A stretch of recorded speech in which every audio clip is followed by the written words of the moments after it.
Hey y'all, there was just a big announcement made by Ancestry at Roots Tech. This is where it happens. They announced their big new features and I am going to bring you all about it because I got some early access. It's called Networks, and why do I love this so much? I'm going to dive into it and tell you how you can use networks to connect different people in your tree, and how you can even add people in your tree that we used to call floating, but they're actually connected to somebody through a network. What's a network? A network is maybe people that serve together in a military unit. Maybe people that were traveling on a ship together. A network could be people that were living in the same community. A network could be people that were enslaved and the enslaver. A network, the possibilities are endless. And I already went down a big rabbit hole with a network that I created and allowed me to do some things that I've not been able to do before. So hold on tight. This is a biggie and I think you're really gonna like it. I'm Aimee Cross. I'm here to help you take your genealogy to the next level. Let's dive in. Let me tell you a couple of things about networks and whether or not you're going to be able to get them. As of today, networks are available for all Pro Tools members. So if you have a Pro Tool membership, you can use this new program. It is available to you today. Now it is in beta testing and they're opening up this beta test to use as their test group. So they want to hear from you. They want to know whether or not things are working for you, whether or not some things are not working for you, because it's still kind of being developed, but it's pretty cool. Let's start with me giving you an overview of networks, and then I'm going to take you through an example of the first network I created and kind of my rationale of how I used it and what worked for me, and hopefully that will help you. Like I said before, there's lots of uses, so you may do things completely differently, and that's fine. But let me give you a really brief overview first, and then we can dive into the example. When you have the Pro Tools membership and you're in a profile page, you're going to see the ability to add a network down here. You'll just click Create a Network, and I'll go through that in more detail when I give you my example. But you go to Create a Network and you can create lots of different types of networks. And then you go through and you add some of these people and information to the networks. Let me show you what that looks like. Now, this is an already built network, and I have the network name and the information about the network. I have tags for the network that I can add in so that I can look at my network by different tags. And I tagged this one, these two things, immigration and emigration, and settling into his new life. Here are additional network tags for an immigration network, which is what I created. Here are the people that I have in the network. I can search for records for each of those individual people, or I can use this tools and add a sticky to that person or remove them from the network. Over here on the far right-hand side, I can see that I've added people. I can upload media, and I'll talk more about that later. And I can add sources as well, which I've already done some sources. And if I scroll down, you'll see that here's a spot for the media. And then here are the 3 sources that I added to my network. These aren't the sources that I have on all the individual pages, but they're the sources for the network. And again, my example will go into that into more detail. And then finally, you have a network mapper, which will show you the different locations that your network individuals resided in. And this can be really handy, for instance, like maybe you're tracking somebody that served in the military. You might want to see the different locations that that military unit served in. And there's so many different opportunities for you to use that. So that's an overview about the network. Now here on the sources page, you can see the sources that I have for the network. Now don't be confused. The sources in the network are different than the sources that you have on an individual profile. And it is here that I would remove a source from the network. The stickies is one of the things that I think is really interesting in this program. On the stickies, you can have tags for your stickies. Like, these are things that I need to do next, or this is something that I'm actively researching. And again, I'll go into that into a little bit more detail. But when I create a sticky, there's a couple of things that I can do. I give it a title, and then I can have it in paragraph form, and I can change the formatting there. I can add a hyperlink here. So I can't add a hyperlink in a source, but I can add the hyperlink here in the sticky. And I actually kind of like that better. I'll talk more about that later as well. And then I can add bullet points, and I can also change fonts and formats and whatnot here. I can add a date and location, and then I can link it to a person, and I can just search for a person in my tree. And the other thing is I can add that research status, which is where I added the to-do or the actively researching. So those are really interesting. So with all of these tools, I can narrow in and drill in and focus on a particular group of people that may have some kind of a relationship to one another. It's a really interesting way to take a look at your fan group, your friends, associates, and neighbors. And it allows you to actually actively research a little better rather than just look at their names. Now, let me dive into my example. I want to start with my second great grandfather, Pierre Bernard Dumont, but let me give you some background information because it's going to help you understand how this new feature is really helpful for me. He came over to the United States at the time of the gold rush. Most people think he was lured by the gold rush. He had come from France. He supposedly went up into the gold rush country where we do have him in an 1860 census, but then gave up shortly thereafter and went down to San Francisco and worked there. Now, a lot of the records for Pierre have been destroyed because of the 1906 earthquake and the subsequent fire. And so some things that I would love to have about him, I don't have.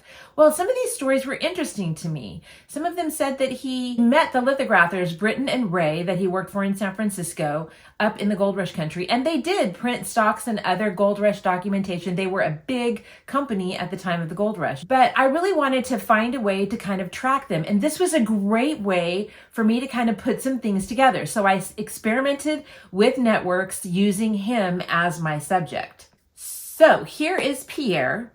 Now I'm going to scroll down and go here to networks, and you can see here that it's beta. They introduce the network by helping you by giving you a description of what this is. Grouping together people by community, shared experiences, places, times, like I mentioned before. You can also, I know this is going to help you. I really do. I know this is going to help you break through some brick walls, promise. Now you choose what kind of network you're wanting to create. A family and life milestone, immigration and emigration, shared experiences, local community, religion, school and work, enslavement, atrocity and displacement, like those involved in the Holocaust or Native peoples, military groups, a burial place, maybe a cemetery. That's a great idea. And then sports and entertainment, like Olympians or musicians or things like that. So I'm going to choose immigration. And now I need to create a network name and a network description. FYI, you can change the name of the group and you can change the description. And quite frankly, as I proceeded, I really do need to go back and make some changes because I kind of ended up going down another path. So that's it. My network's ready and I can explore that network. So now I have my home page for my networks, and I can have different tags for the network. Now, FYI, these are network tags. They are not person tags. So if I tag people in the network, it's not going to put that tag on the individual. Now I can add people, I can add sources, I can add images, and if you scroll down here to the bottom, I can view their map. Now, the purpose of this network for me is to try to understand more about Pierre's early life, maybe why he came over, the people that he traveled with, his early employers, and any connection there. And so I want to add in some of the people that I have already identified as potential brothers or relatives in some way. And this gives you a good example of how I, in the past, have done this. I've created like this fake parent, and then I add in possible other people of interest. And in this instance, I just have a couple of other people. I found 2 other Alexanders that are of interest to me. Now, one of them was enumerated in the area that Pierre was enumerated in 1860. So maybe Alexander Dumont is the reason why he came to California, but I don't know that yet. Now, if you look at this other picture that I have, it can get pretty crazy. These are my Harrises in Virginia, and this is only actually really a portion of them, and it probably drives Ancestry's AI crazy because these are not all related, but I don't know, and it's been my holding place for them. Well, now I can create a network for this group of people as I analyze them and continue to work to identify where they may fit together and who all of these different people are that resided in Albemarle and Louisa County, Virginia. So back to Alexander, who was enumerated in 1850 in Georgetown, California. These are the people. I made a notation of the different people that were enumerated with him because they're of interest to me, right? They're part of his fan group. So I'm going to put these guys side to side now, and now I'm going to add these guys to my group, to my network. And by having them in the tree, I can better research them because I'm going to let the AI and the hints and the other information work in my benefit. So now I can add a source from the saved sources that I have. So I go to Alexander and I click his source, and now I've added the source to the network. Now, I want to give you a warning. If you add a source to the network, it's not going to automatically add the source to all of the individuals that are in the network. Now, that was one of the things that in our early beta testing with Ancestry that we talked about. It would be nice if you could do that, but that's not available at this time. Now, in order to better research the individuals, I recommend that you do go ahead and add some of the sources manually to those people because it will give Ancestry reference points to then allow the AI to work in your benefit. Now, the thing that I love about this is in the past, if I've had somebody that wasn't really attached to my ancestors in my tree, they're floating. And we've done videos on floating people before. And then a lot of times I would give them a tag as floating so they didn't get lost in my tree. Now they're not going to get lost because they're part of the network and I can find them in the network. And I don't need to deal with those tags if I don't want to.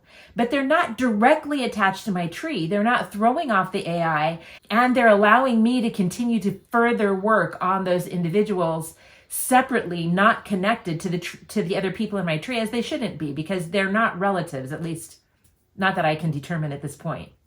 So now that I have these guys in the tree, I'm going to spend a little bit of time looking at some of their sources. I can toggle the different filter results showing that they live just in that area of California.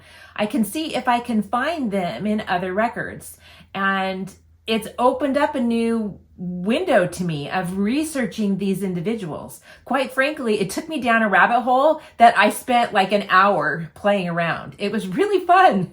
Now, I mentioned before that Pierre worked for Britton and Ray lithographers. Now, we have him enumerated in 1860 in California up in the gold mining area. But by 1963, he's down in San Francisco in a city directory working as a lithographer and living right near the business of Britton and Ray. Now, on Pierre's identity, I had made this comment so other people could see some of the work that somebody else had done in my family tree. And so I want to add some of that information into my network so I can kind of keep everything straight. So if I put them side by side, then I can use that information from my comment to add some of these other people to my tree. So now I'm going to add Joseph Britton and Jacques Joseph Ray into this network. So now I'm going to experiment with the Stickies. And I want to create a sticky. And these were Pierre's early employers. And I'm going to take this information that I have in my comment on Pierre and put it in the network so that I don't forget about it. And I'm going to put in the date, and I can add in the location, and I can add in that sticky.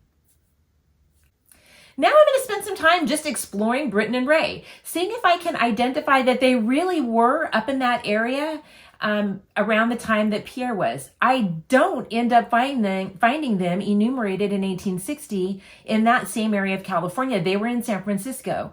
So I'm not sure whether or not the information that my relative had found was correct. If anything, it's looking like it's not.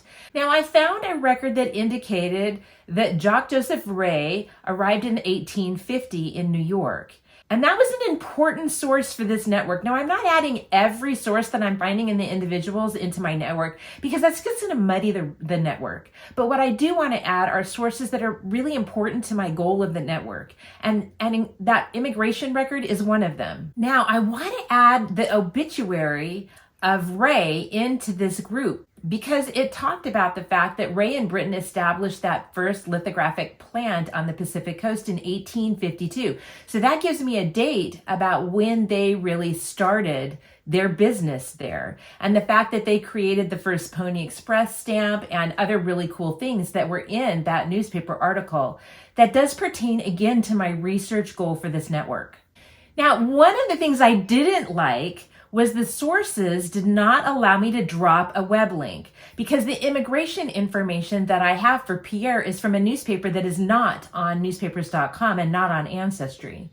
But I couldn't attach a web link to that newspaper through the sourcing. But you can in the Stickies, and I actually like that better. Let me tell you why. So you can create a sticky like I'm creating here for Joseph Britton's biography. Now, this biography was taken from the wiki pages, but I still wanted to keep it because it had a lot of really good sources, including newspaper articles and things like that. And so I copied the page, and then the thing that I like about it is I was able to add other text. Have you ever put in a web link into a person in your ancestry tree and really wanted to add more information as to why the heck you put that web link there? Well, now you can on these Stickies in this network. I really, really like this. That wiki page led me to try to find that obituary more quickly on Ancestry because it wasn't coming up in his hints. So by using that wiki page, I found this great article on Joseph Britton and more about his life, about where he was born and when he came into the United States, and the fact that he did live in various mining camps and then came to San Francisco and met J.J. Ray. Maybe my ancestor did meet Joseph Britton in the very beginning, or maybe Alexander, who was there in 1850 and would have spent more time with Britton, knew him, and he connected the two. So many wonderful things to kind of take a look at. And I can edit these sticky details, which is wonderful. It's not a one and done. So now as I'm back in my network, I can see as I scroll down, I see my individuals. On the right, I can upload media just like you would upload media for an individual. But again, this is just going to upload the media to the network. It's not going to upload the media to the individuals within the network. And I can continue to scroll down. I can see the sources that I've saved to the network, and I can see a map. Now, I will tell you that when I had access to this program, the map wasn't working correctly. There should be more than 2 people in New York. The only 2 people that are showing up in New York are Alexander and Pierre. But I was told that that's one of the things that they will hopefully have fixed by the time this is released. Now, the one thing that I do need to warn you about is that sometimes I find people by using the tags. And so if I go into my tree and I go up to the tags in my tree, I don't see the network tags. And that was my recommendation to them, that they add another little grouping for your networks. And then you could have that in your tags, and then you could see who is tagged. Or maybe they'll start adding an icon for people that are in a network. This is all obviously in beta testing. So if you have thoughts about that, you need to let Ancestry know. So how do you find your networks? There's kind of 2 different ways right now to find your networks. The first one is on your homepage. If you go over here to your Pro Tools shortcuts, you'll see networks. And if you click on the networks, then you're going to see the different networks that you have. And I only have this first network. Now, another way to see the network is when you're in an individual to go down to their network and to go there to networks, then you can use this right here. Here's my peer network. I can go back here to networks, and then I will see my networks here. But one of the other things, though, that I didn't recognize right away is the ability to create certain types of stickies. So I want to edit this sticky, and as you notice, I missed this. You can add research status on this. And the to-do one, I think, is the most valuable one. So let me create a new sticky based on the research that I've done and what I want to do next. And I'm going to call it directory research. I want to look at all of the different people in the tree and see where they were in directories, because that's going to maybe pin things down. And I want to see if there's a directory in that motherlode area of California. Now, I actually really like this as well because I can't remember the name of that town. So I can go over here to my sources, and I haven't lost this sticky notation right here. And I can see, oh, it's Georgetown, Tulameen, California. So I'm going to say in Georgetown. I'm not going to put a date and location in that, but I'm going to change that research status to do. And now we can see that I have a different type of sticky now. And working on Britton and Ray is a perfect example of people that I wouldn't have put into my tree maybe. I maybe would have never done that. But by putting them in and spending some time researching them, I learned a lot more about them, which gave me a picture of my ancestor's life as he worked for them for 7 years in the relatively early point of their company. So I really advocate using that fan network. We talk about the fan network, but a lot of times we just talk about it in the names. We don't really spend a lot of time researching those individuals. And those individuals can add breadth and information about our family that we may not gain elsewhere. So in summary, what do I think about networks? I honestly love it. I like the way that you can put information together within your network. I like how you can start including people that are not family members into your family tree. There's some other programs that have allowed you to do that, like Storied, and I really like that feature in those programs. But I really like the Stickies and some of the other information that I can use as I'm researching the network as a whole. What would I like to see happen? I would like to see a couple of things happen, like being able to add the source to all the people in the network. That would be really, really helpful. I would like to see maybe some kind of a tag or something that I can automatically find the networks a little bit more easily in the filters and stuff as I'm searching through my family tree rather than just having to go to the networks tab. But that's not earth-shattering to me. There's some bugs that need to be worked out on it. The locations need to be fixed. But I really think this is a pretty cool tool.